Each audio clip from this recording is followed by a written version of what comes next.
Wala naman pong sama ng loob si Justice Secretary Laila De Lima sa desisyon ng kampo ni Janet Napoles na kay Pangulong Aquino mismo sumuko. Iginagalang niya raw desisyong ito at maging ang pagtanggap dito ng palasyo. Posible raw na isa sa kondisyon ng kampo ni Napoles ay huwag sumuko sa NBI. Dagdag pa ni De Lima, maaga pa lang ay pinaalam na ng palasyo ang napipintong pagsuko ni Napoles. Pero hindi na siya sinabihan kung kakailanganin ang NBI sa operasyon. Hanggang sa nalaman na lang niya ay sumuko na sa Pangulo si Napoles. Git ni De Lima, hindi nagkamali ng impormasyon ng mga taga-NBI na labas-masok lang si Napoles sa Metro Manila at kalapit probinsya tulad ng Batangas, Cavite at Bulacan.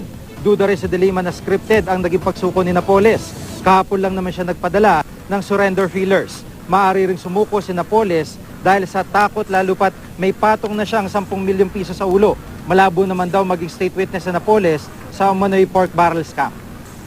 Wala pa kami sa stage na yan na i-consider siya as state witness.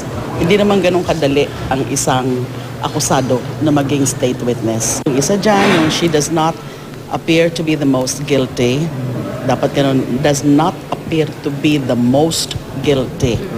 And ang most guilty can be several persons ang most guilty. Isa ba siya doon sa pinaka-guilty? Kasi kung isa siya sa pinaka-guilty, mukhang malabo.